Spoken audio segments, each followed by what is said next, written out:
2018 also marked the year of America First, at least according to the nation's leader, and he took any opportunity he could to prove it, starting with his State of the Union address. No people on earth are so fearless or daring or determined as Americans. If there is a mountain, we climb it. If there's a frontier, we cross it.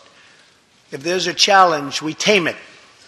If there's an opportunity, we seize it. And seize it he has, sparking a trade war with China, pushing his border wall harder than ever, and launching the family separation policy that united members of both parties to speak out against it. These images of children being pulled away from moms and dads in tears, we're horrified. This has to stop. We are better than that. We are so much better.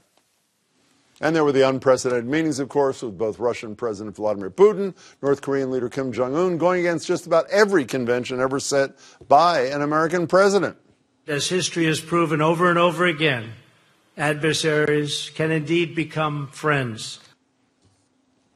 So, you know, Jennifer, I don't even know where the slogan is simple and brilliant in many ways. It's hard, I don't care what your politics are, to say, who doesn't want America to be first? But the manifestations of this, separations of the border, the tariffs, manifestations are incoherent. Well, what is that? What does incoherent mean? Well, in other words, there are a lot of conservatives, for example, who've long argued for America first, but have been very upset, for example, at him sitting down with a dictator, at him pulling out, as he announced today, troops from Syria.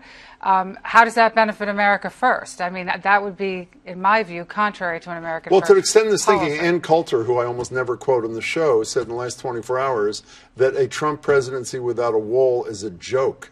Why do you have that smile on your face? What does that mean? Just smirking at Ann Coulter.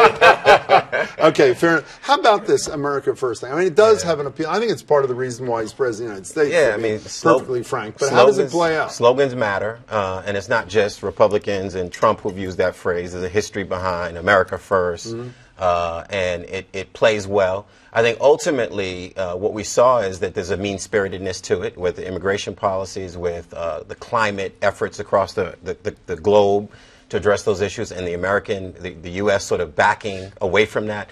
It does not bode well for the United States to not be participating in the global discussion around the economy, around the environment.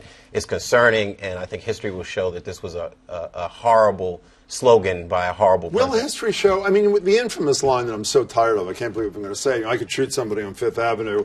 And there's a lot of truth in that. You know, I've been saying to myself the last couple of days, the tariffs, look at people's 401ks. What matters more to people than their ability to retire? I mean, a lot of people think one of the reasons Donald Trump was elected because people thought they couldn't afford to retire in the economy of the last couple of years. Their 401ks are dropping every day, but I don't see any support for him dropping.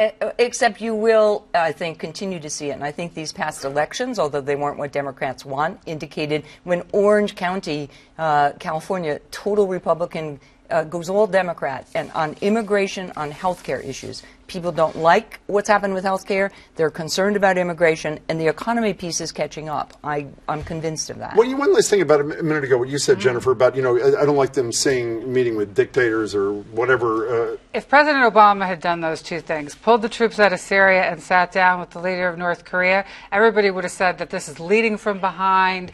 President Obama said you should meet with anybody, by the way. He didn't meet with Kim Jong Un, but he did say there's no harm in meeting. The issue is what's the content of those meetings. Well, I would have opposed it if Obama had done it, and I'm opposing it now. How do you explain, though, quickly, how conservatives, whose bona fides have been built on what you might consider to be a better America First, not in bed with Vladimir Putin, not cutting horrible protective tariff kinds of deals, why are they 100% bought in, and then you couldn't find them on a milk carton? Lindsey Graham and Marco Rubio have not bought in. That is true. They have not bought in, and they have taken the approach that they will criticize the president when he is wrong, and they will stand with him when they believe he is right. But they are outliers in the Republican Party, would you not agree? They are, and that gives me a lot of concern, because because I don't know where that segment, that neoconservative segment of the party goes. And powerful comments by Comey this past week calling out the party for not speaking up to this The president. Republican Party yeah. saying it's shameful what they did in the House. It Absolutely. gives new meaning to silent majority, and those are the people who are going to have to answer to history.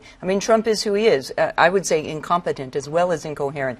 He doesn't read. He has no ideas. He has no sense of history. And it is Trump first, not America first in his book.